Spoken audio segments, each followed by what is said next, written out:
네, 한 주 동안 잘 지내셨나요? 아 그럼요. 또 한 주 동안 또 힘겨운 하루를 보내고 왔습니다. 저는 이번 주 오늘 내가 좀 컨디션이 안 좋아. 아 홍삼 하나 먹고 가시죠. 홍삼 방금 먹었습니다.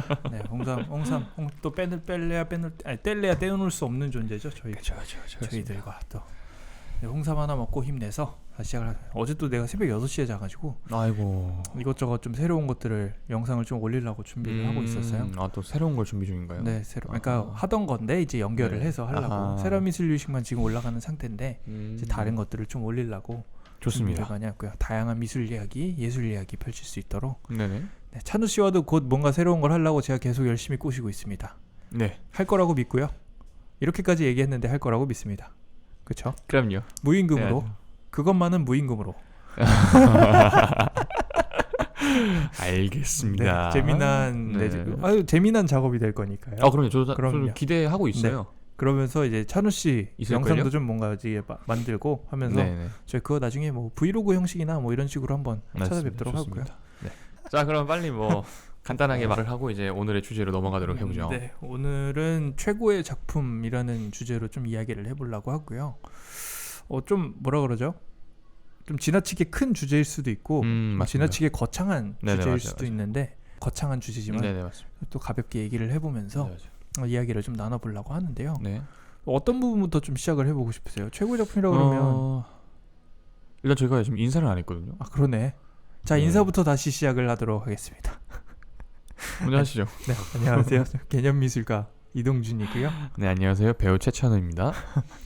이거 이렇게 잘해서 이렇게 하세요. 이렇게 이렇게 해서 그냥 이대로 살려서 내보내는 것도 상당히 재밌을 그래요? 거라는 생각이 알겠습니다. 들고요. 자 그럼 다시 본론에 들어와서 자 최고의 작품을 이제 하게 되었는데 이 주제가 어떻게 저희들이 하게 되었죠? 할 주제가 없어서요. 너무 솔직하시네요. 너무 솔직하시네요. 이게 최고의 작품이라는 주제를 내가 옛날에 한 적이 있어요. 그러니까 그 진짜? 세라미슬 유식 그 전 회차 중에 최고의 작품이라는 회차가 있는데 음흠. 제가 예전에 이제 다시 세라미슬 유식 복귀를 하려고 할 때 옛날 주제들이 아까운 게 많은 거예요. 그래서 그 주제들을 가지고 다시 이야기하는 그런 회차를 좀 준비를 해보려고 좋아요, 했었는데 좋아요. 약간 그냥 그런 비슷한 형식으로 그냥 해보려고 하는데 그래서 들어보지는 않고 왔거든요. 제가 도저히 옛날 거를 듣지는 못하는. 그래서 제가 그걸 들어봤는데 아 그래요? 진짜 들어봤어? 낭담. 자 그러면 다행입니다. 형은 옛날에 이제 최고의 작품이라는 주제를 갖고 했을 때랑 지금이랑은 좀 차이점이 있어? 근데 내가 사실 최고의 그때랑 아마 비슷한 얘기를 한 것 같은데 나는 최고의 작품, 내가 예술가들이 싸워야 되는 작품은 어린아이가 그린 그림이라고 생각을 하거든요. 어린아이가 그린 그림. 근데 이게 어린아이가 그린 그림이라는 게 그 어린아이의 순수함 이런 거 말고 내가 한 5살쯤에 유치원에서 엄마 아빠 그려보세요 라고 해가지고 그려서 엄마한테 가져갔을 때 그 그림을 그 그림이야말로 지금 모든 예술가들이 작품이다. 싸워야 하는 그거라고 생각을 하거든요. 왜요? 그러니까 그 그림 한 장에는 이게 지금 내가 엄마한테 그리면은 그런 감동은 오지 않아요. 지금 내가 미술 공부 이렇게 열심히 해가지고 그림을 그려서 엄마한테 가져가잖아요. 뭐 어쩌라고. 저희 어머니 이러실 거란 말이죠. 근데 그 5살 때쯤에 내 인생 처음으로 우리 부모님을 그렸을 때 그 그림을 이제 부모님이 받는다는 거는 그 관객으로서의 부모님이 가지는 그 감정 있잖아요. 그렇죠. 저는 이제 예술가들이 만들어내야 되는 게 이런 부모님과 아들 딸의 이런 특별한 유대 관계에서 만들어지는 그 시너지 효과 같은 거 있잖아요. 이거를 일반 관객과 예술인 사이에서 만들어내는 순간 성공하는 거라고 생각을 하거든요. 저랑 의견이 똑같네요. 아 그런가요? 네네, 저도 그렇게 생각을 하거든요. 저도 이제 저를 가르쳐 주신 선생님께서 형이 말한 그런 말을 이렇게 해주신 적이 있는데 방금 생각이 났어요. 그런 적이 있었구나. 근데 최고 작품이라는 걸 생각했을 때 제가 이제 아무래도 예대를 다니고 있다 보니까 그 예술 계열 애들끼리 모아둔 수업이 하나 있어요. 이제 거기서 교수님께서 본인이 생각하는 작품에 대한 정의랑 본인이 생각하는 최고의 작품이 무엇이냐라는 레포트를 쓴 게 있었는데 그때랑 제가 이제 지금 가져온 이 자료 같은 게 별 저도 차이가 없어요. 항상 생각하는 게 조금 같은 맥락으로 흘러가는 것 같아서 어떻게 보면은 되게 단순한 거긴 하니까요. 근데 문제는 어떻게 그런 작품을 만들 수 있느냐에 들어가면 너무 복잡해지는 거기는 한데. 네, 저희 그런 복잡한 거 하나요? 제가 몇 개는 가져오긴 했는데 비슷한 느낌이어서 다. 네. 그러면 이제 저는 제가 갖고 온 최고의 작품이라고 생각하는 거는 그 이제 마리나 아브라모비치라는 행위 예술가가 보여준 퍼포먼스가 있어요. 이제 행위 예술가 분이 책상에 이렇게 맞은편에 앉아 계시고 다른 이제 분들이 한 분 한 분 나오셔서 이제 그 행위 예술가 분의 눈을 이렇게 마주치는 그 작품 말하는 마주 거죠? 보고 있더라고요. 근데 뭐 그래서 사실 생각을 했었어요. 그 행위 예술가가 보여준 것들이 과연 작품이라고 할 수 있을까? 뭔가 이렇게 결과물적으로 이렇게 남는 게 아니다 보니까 애매했었는데, 이제 제가 이제 작품이라는 사전적 의미를 좀 그래서 몰라서 찾아봤었는데, 첫 번째가 만든 물품, 두 번째가 예술 창작 활동으로 얻어지는 제작물, 문학 작품, 그리고 마지막 세 번째는 꾸며서 만든 일을 비유적으로 이르는 말이라고 나오더라고요. 근데 그래도 이제 제가 이걸 갖고 온 이유는 그 작품의 의미 두 번째에서 예술 창작 활동이라는 말에 대해서 되게 조금 같은 말이지 않을까라는 생각이 들어서 이걸 갖고 왔었거든요.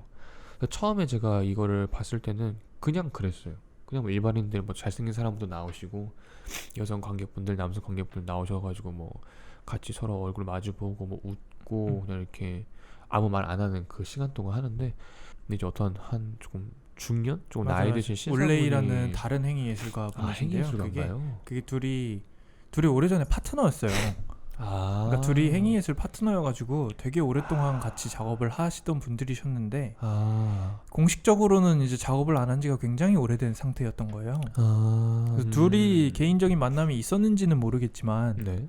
뭐 연인 사이였다는 말이 내가 지금 정확히 기억이 안 나는데 하여튼 그 정도로 굉장히 친밀한 관계로 같이 작업을 하시던 분들이었는데 이제 작업을 안 한 지 거의 10수년이 지난 상태였다고 하거든요.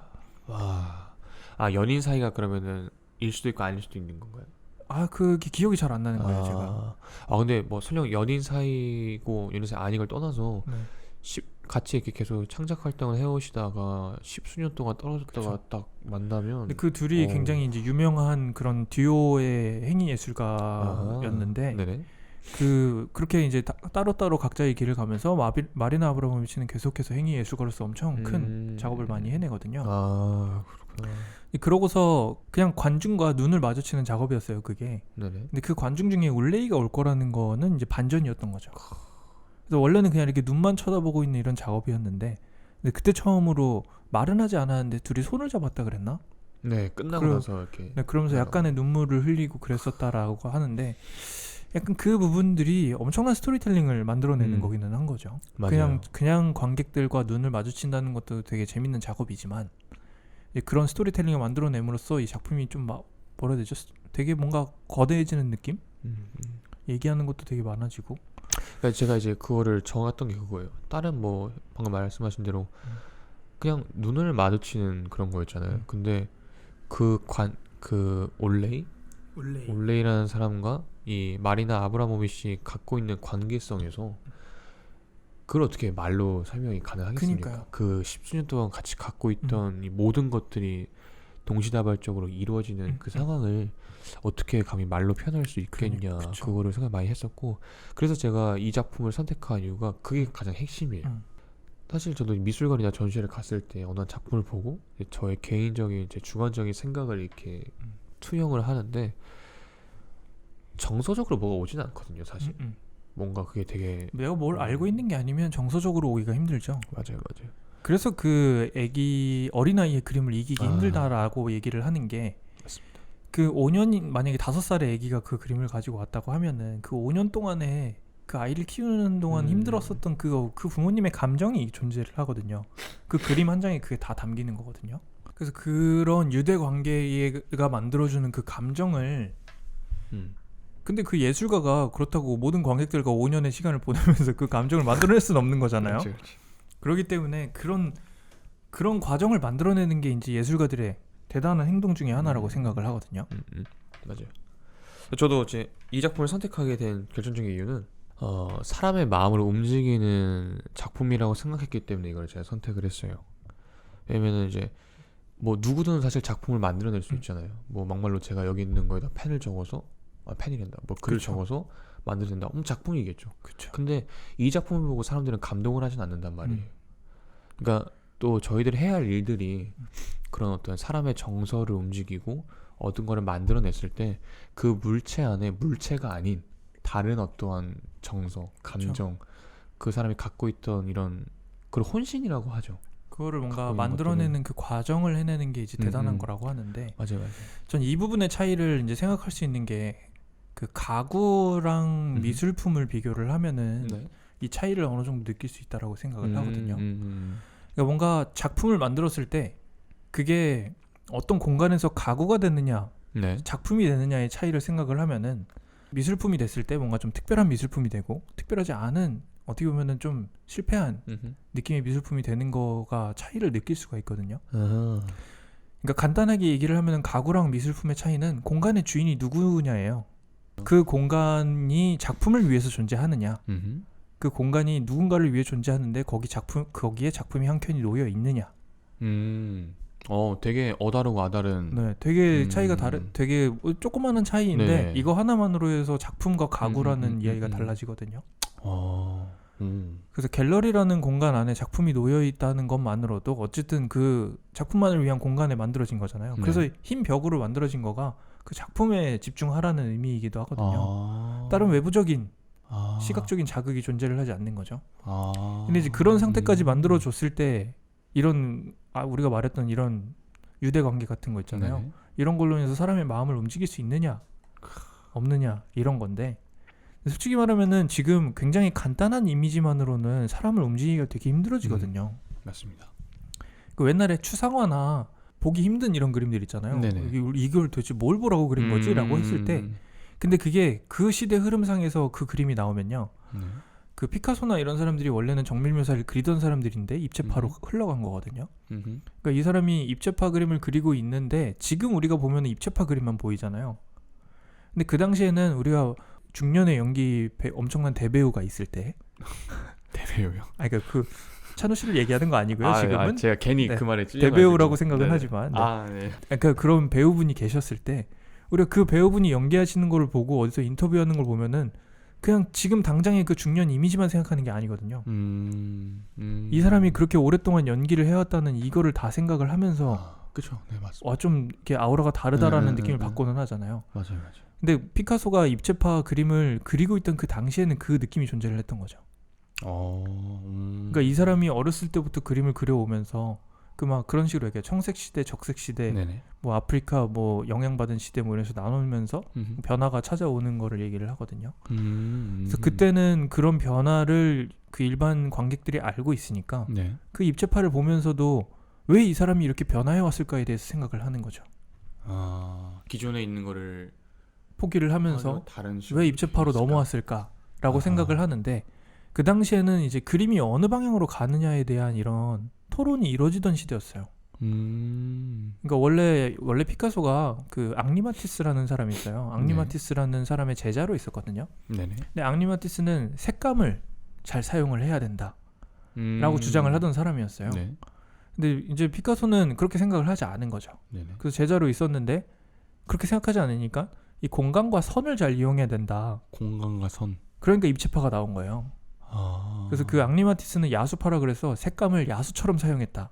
이렇게 흐트렸다라는 그런 건가요? 그 색감을 왜 살색은 살색처럼 그리지 않아요.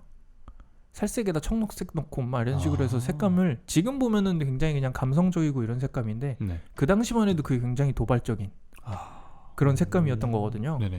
그러니까 그런 식으로 엄청난 시도를 많이 이렇게 이뤄지던 시대였던 거죠. 그림이 변화가 이루어지면서, 그러니까 그게 그 당시에는 새로움이었으니까 네네. 관객들한테는 재미가 있었던 거죠. 계속해서 다른 네. 것들이 나오니까. 그죠. 그럼 약간 그때가 살짝 조금 뭐 과도기 이런 건가요? 과도기라고 이야기를 할 수가 있는 게 그 당시가 이제 사진이 나오던 시기인 거예요. 그림에서 사진이. 그러니까 사진기가 개발이 되면서 이제 화가들이 똑같이 그려도 뭐 의미가 좀 없는 거죠. 네. 그러니까 원래 사진기가 그 화가가 발명한 화가가 사진기를 발명을 했어요. 그러니까 사진기의 원래 시초는 네. 스케치를 빠르게 하기 위한 기계였어요.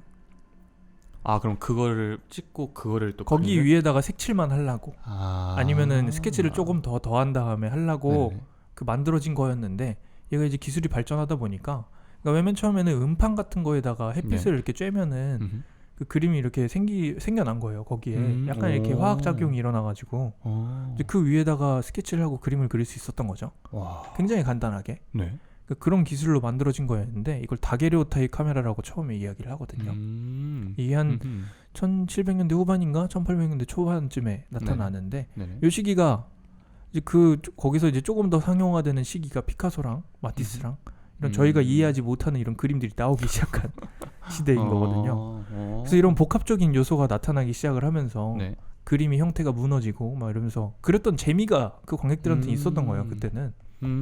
이거 그냥 옆에서 옆에서 이렇게 만약에 보고 있다 생각해보세요. 저쪽에 사진 찍는 애들이 막 자연절경 같은 걸 가서 찍어와요. 네네. 미술가들은 저건 예술이 아니라고 주장을 하면서 옆에서 선 이상한 거 그리고 있고 색 막 이렇게 그리고 있고 막 추상화 그리고 있고 이렇게 보고 있어봐 막 서로 싸우고 있는 그러네요. 거 관객으로서 얼마나 제일 재밌으니까. 얼마나 재밌어 그게.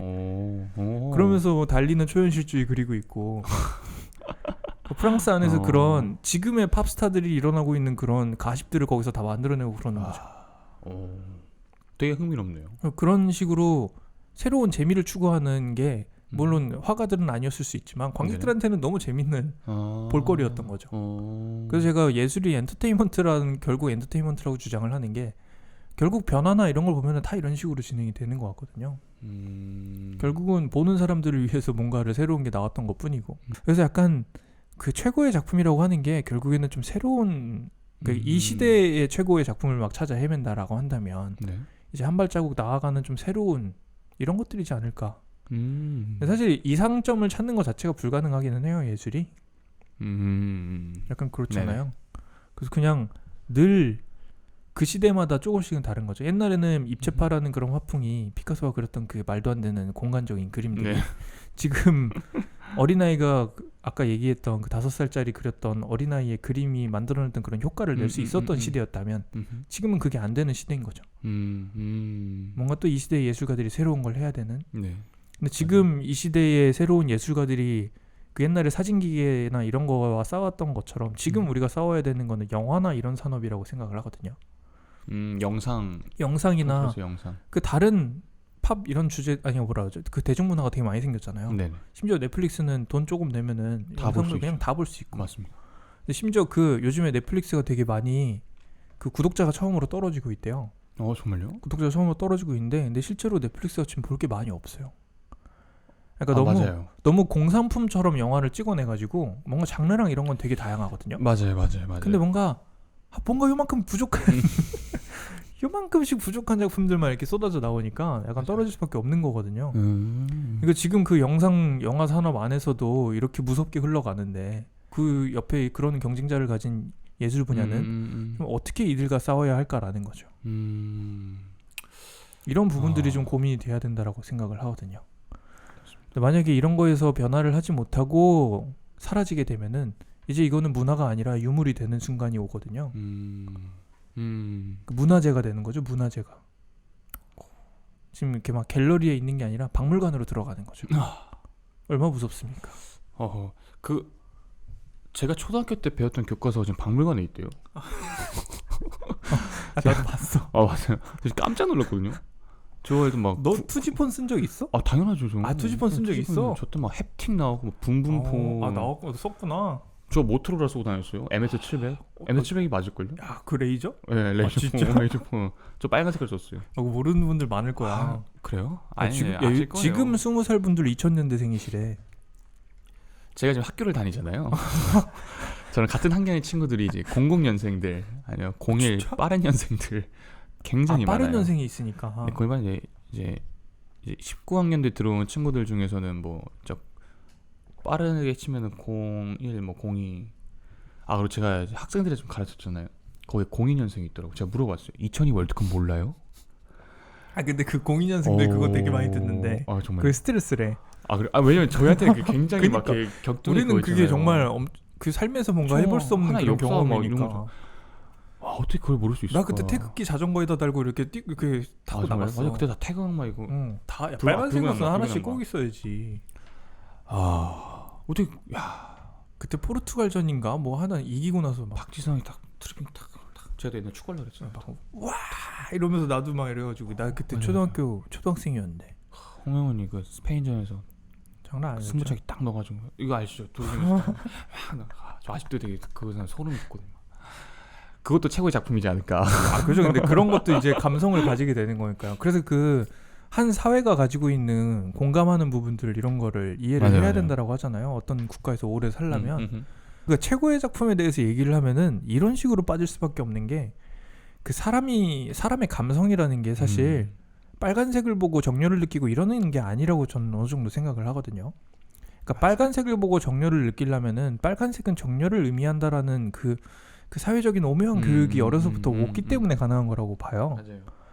그래서 내가 경험해왔던 것들, 그러면서 내가 이 대한민국이라는 나라에 살면서 이 대한민국 사람들과 함께 느꼈던 그런 감성, 이런 것들이 다 담겨 있는 거라고 생각을 하거든요. 맞아요.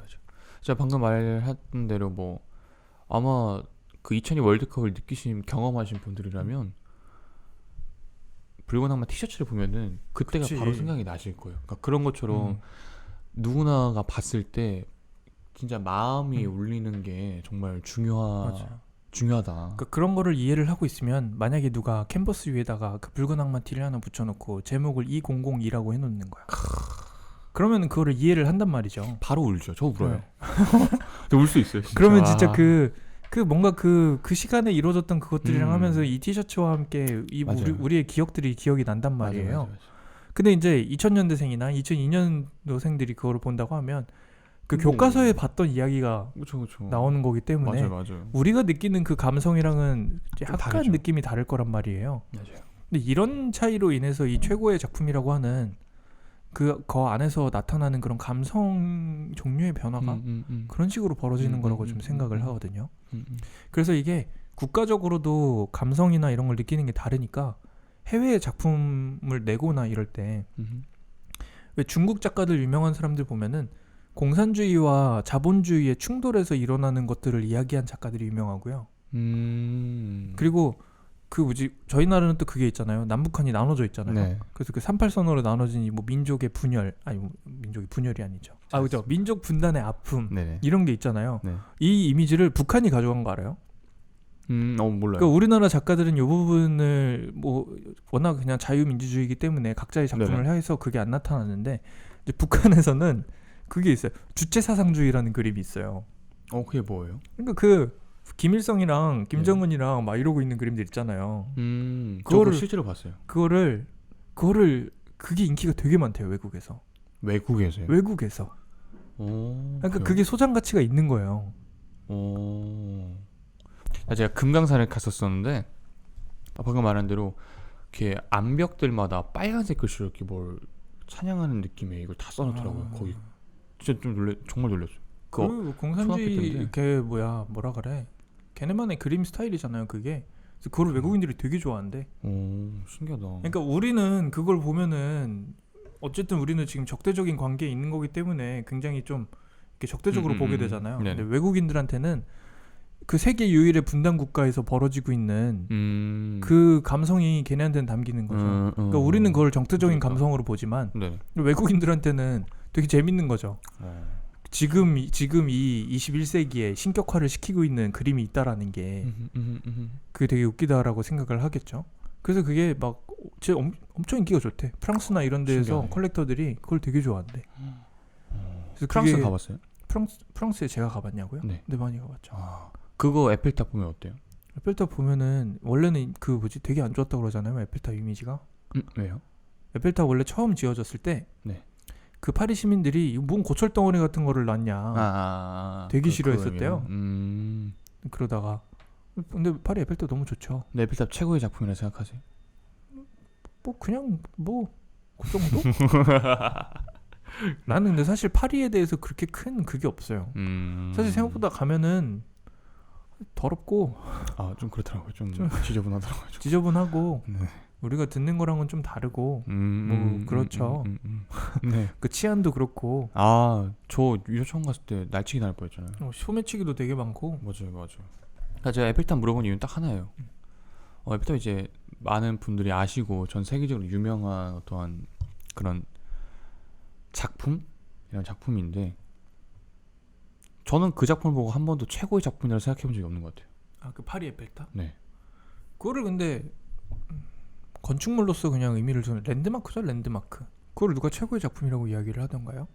그러니까 이제 작품은 제가 의미 찾아봤을 때가 아까 말씀드렸지만 만든 물품이라고 제가 말씀드렸잖아요. 그래서 제 입장에서는 그게 건축물이하지만 그것도 좀 만들어진 거니까 이것도 하나의 작품이라고 할 수 있지 않은 생각이 들었었는데 이렇게 계속 말을 하다 보니까 형이 방금 말한 것들 그리고 제가 찾아온 이런 것들이 그걸 보고 나서 진짜 최고의 작품이다라는 생각이 안 들더라고요. 그러니까 이런 게 그런 어떠한 최고의 작품이라고 감히 말할 수 있는 기준이지 않을까. 저는 그걸 보면서 정서가 느껴지진 않아요. 작품이라고 하면은 그런 것도 있겠죠. 필터가 어쨌든 파리를 상징하는 물건이잖아요. 네네. 이거를 근데 너가 그렇게 최고의 작품이 아니라고 생각을 할 수 있지만 그거에 대한 환상이 많은 사람들이 정말 많단 말이에요. 그래서 사회적인 의견이라는 게 어떻게 될지에 대해서는 좀 다른 식으로 될 수도 있을 것 같긴 해요. 되게 어떻게 보면 예민하고 민감한 걸 수도 있겠네요. 그럼. 아니 뭐 예민하고 민감하다기보다는 개인적인 의견이니까 사실 이게 뭐 갑자기 우리가 북한 주체사상주의 가지고 너무 좋은 작품이다라고 하면 예민한 부분인데 뭐 저 바다 건너 저기 뭐 파리 에펠탑 조은이 많이 하는 게 뭐가 예민해? 왜 그러냐면 그 이집트 가면 이제 피라미드랑 스핑크스 있잖아요. 그걸 보면은 약간 그 피라미드가 어떻게 만들어졌고를 제가 알아서 그런지 모르겠는데 에펠탑을 제가 처음에 딱 봤을 때랑 이걸 사진을 넣고 봤을 때랑은 좀 느낌이 달랐거든요, 저한테. 뭔가 이렇게 조금이라도 이집트 이쪽에 좀 더 교감이 된다고 해야 되나? 이해가 간다고 해야 되나? 그게 근데 일단 두 개의 크기도 다르고. 아 그래요? 그리고 만들어진 시기가 다르잖아요. 아 그래요? 그 뭐야 피라미드는 5,000년 이상 된 거거든요 지금. 그게 기원전 2300년대인가 만들어졌어요. 그 기자대 피라미드가. 그리고 그거랑 이제 애초에 째비에 않지 않을까. 제가 좀 무지하기 때문에. 그러니까 기본적으로 우리가 막 아까 뭐 떠올리는데 뭐가 필요하다 그랬잖아요. 근데 그 대피라미드는 이따 5,000년의 시간이 거기에 담겨 있죠. 근데 그 파리는 낭만 정도? 참 그럼 최고의 작품의 기준이 뭘까요? 근데 그게 내가 그냥 생각을 하는 게 우리가 최고의 작품에 대해서 이게 뭐 답을 못 내리잖아요. 네. 그냥 이 요소가 예술이 재미있는 하나의 가장 큰 특징이라고 생각을 하거든요. 어떻게 방금 제가 한 말이 어떻게 보면은 야 그건 예술이고 이건 예술이 아니야라고 말할 수 있는 아니 그건 아니지. 그냥 너 취향에 대한 얘기였던 거지. 그래요. 그 파리 에펠탑을 뭐 그렇게 중요할까요? 그걸 좋게 보는지 나쁘게 보는지 너무 그렇게 예민하게 생각 안 해도 괜찮을 것 같아요. 그러니까 어떻게 보면은 우리가 어쨌든 최고의 작품이라는 거에 대해서 유추만 할 수 있잖아요. 네네.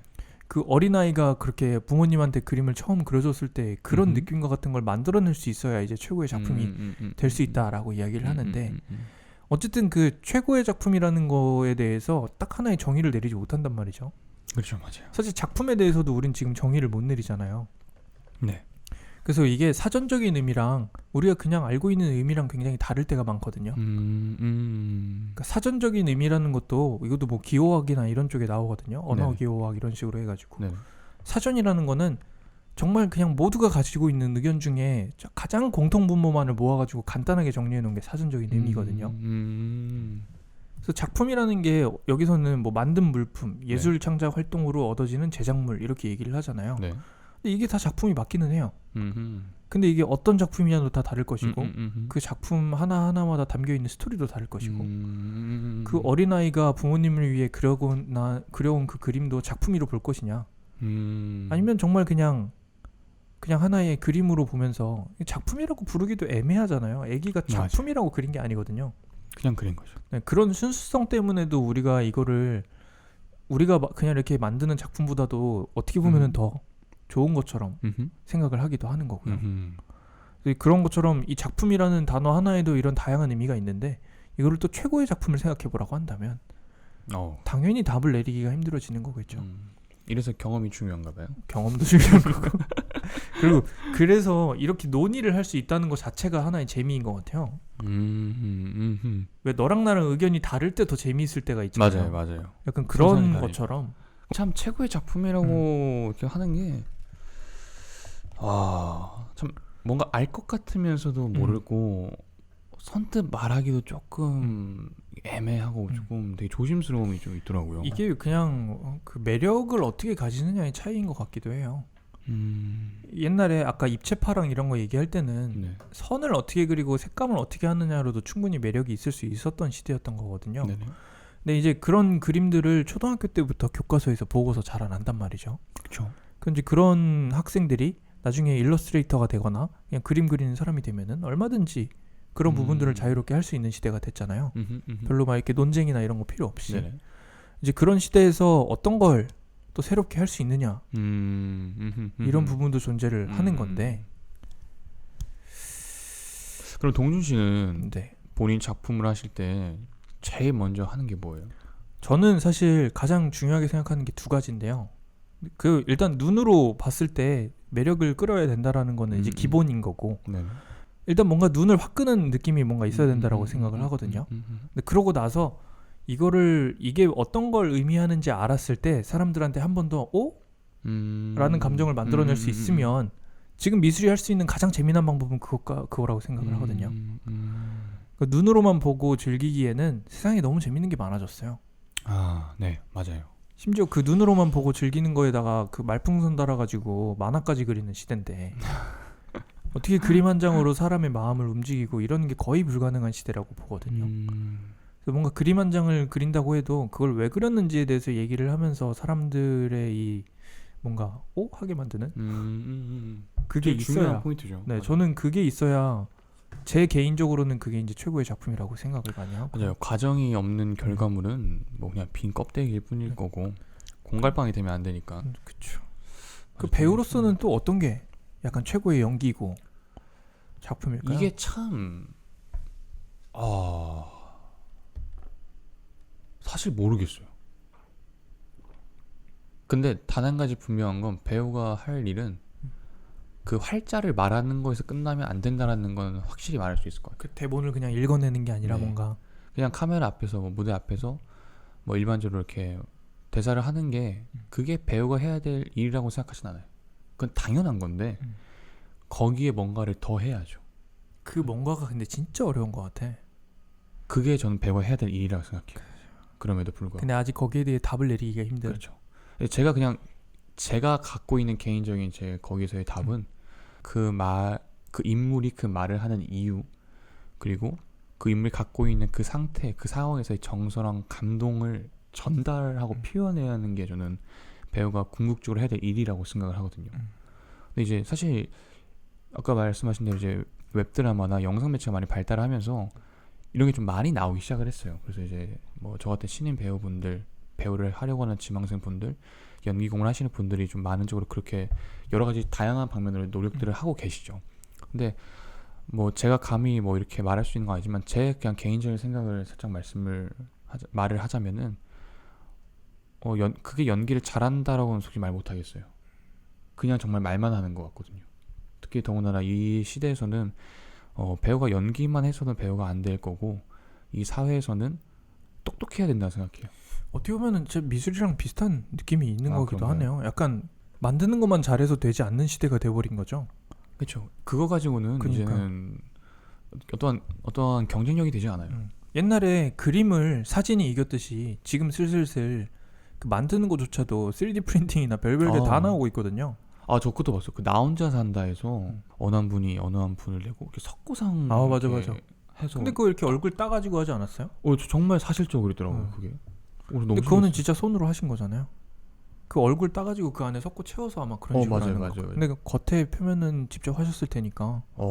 되게 신기하더라고. 이제 거기서 근데 그분이 이제 뭐지 그 기안84 그분 하신 거잖아. 네. 그분 얼굴 만드신 거잖아. 근데 그분 만드는 것만으로도 그분의 스토리가 거기 또 담기는 거니까 작품을 할 때 그런 느낌들이 다른 거지 않을까 싶기는 합니다. 이제 이거를 모든 관객들을 움직일 수 있는 어떤 이야기로 만드는 게 작품을 만들어가는 맞아요. 그런 거라고 생각을 하는데요. 참 이제 그런 거다 보니까 혼자만의 어떤 걸 계속 추구는 할 수 없을 것 같아요. 또 이제 되게 추구하시는 방향대로 가치의 그 가치가 중요하듯이 혼자만의 어떠한, 사실 저는 그런 걸 아집이라고 표현을 하거든요. 그거는 조금 버릴 필요가 있는 것 같아요. 왜냐면은 관객분들, 뭐 저를 봐주시는 분들 같이 하는 게 되게 중요한 포커싱이지 않을까, 그렇게 또 조심스럽게 생각을 해봅니다. 무인도 편부터 이렇게 점점점 되게 비슷한 얘기인데 근데 늘 다른 이야기로 하게 되기는 맞아요. 한다. 근데 진짜 신기한 게 다 다른 주제를 말하지만 결국 저희들이, 얘기하는 건 비슷하다는 궁극적으로 거. 서로 생각하고 이런 것들은 비슷한 맥락인 것 같아요. 결국에 근데 그게 이 최고의 작품이라는 키워드가 가지고 있다라고 하는 게 이상적인 게 정해져 있지를 않으니까 빙글빙글 돌면서 그 느낌만 체크할 수밖에 이렇게 가질 수밖에 없는 것 같아. 최고의 작품이라는 걸 우리가 정의해버리는 순간 예술이 정말 끝나버릴 수도 있을 것 같아. 맞아, 정의가 안 되니까 재밌는 거죠. 정의가 안 되니까 계속 갈 수 있는 거고 새로운 게 나오는 거지. 뭔가 맞아요. 막 정점을 찍는 순간 정말 끝나버리는 거거든요. 전 그래서 철 안 들려고요. 철 들면 연기 못 할 것 같아요. 왜냐면 배우한테 되게 순수함이 되게 중요한데 너무 막 철들어 진중해져가지고 막 가볍게 해야 될 건데 아니야. 그건 아니야. 이렇게 하면은 너무 이게 뭔 맛일까. 그게 오히려 철 안 든 느낌인데? 아 그런가요? 철 안 들고 그냥 이상하게 연기하는 느낌이 그거 아닌가? 그래요? 뭐 제가 말하는 포인트는 그런 겁니다. 일단 방향은 네. 잘 가고 있다는 네네, 거. 제가 말하는 표현이 포인트는- 조금 네네. 그랬을 뿐이지. 만약에 뭐 50세 배우분이 계시는데 애기 역할을 해야 돼요. 그건 그냥 안 맞는 거 아닐까요? 아니죠. 자 그걸 하는 배우들이 있어요. 근데 그렇다고 설령 그분들이 철이 없는 걸까요? 아 약간 그 치매나 이런 거로 인해서 돌아가는 이런 연기인가? 아니요. 그러니까 뭐 예를 들어서 뭐 30대들이 학생 역할들을 하잖아요. 나이에 맞지 않는 것들 많이 하잖아요. 그걸 해내는 그런 거. 그렇죠. 그러니까 너무 이렇게 있으면은 본인을 표출하는 것에 되게 이렇게 막혀버리니까 그런 의미에서 저는 철을 안 든다라는 말인 거죠. 나는 옛날에 그냥 이거 그냥 개인적인 감상인데 옛날에 그 사인에서 사인 네. 맞나? 그 김혜수 씨가 네. 그 맨 처음에 경찰이 됐을 때 연기를 하는데 원래는 굉장히 강한 캐릭터란 말이에요. 네네. 근데 그때는 그 처음에 들어왔을 때는 굉장히 약한 캐릭터로 네네. 바로 연기를 딱 때려버리더라고요. 굉장히 어허. 어린 느낌으로 변하고 네네. 그러니까 헤어스타일링 그렇게 바꾸고 하는데 화장을 더 그렇게 약간은 했겠지만 정말 연기로 사람이 어려 보일 수 있다라는 게 너무 신기하더라고요. 난 그거 보면서 그 연기를 잘 하시는 연기로 사람이 어려 보이더라고요, 진짜로. 행동이랑 이런 걸로 해가지고 사람이 어려 보이는데 이게 막 그냥 어린 사람들이 하는 행동에 대해서 이렇게 캐치해가지고 뭐 정말 막 어린 사람들이 하는 그런 좀 뭐라 그러죠, 목소리도 조금 더 높고 막 이렇게만 하는 그런 것들이 아니라 맞아요.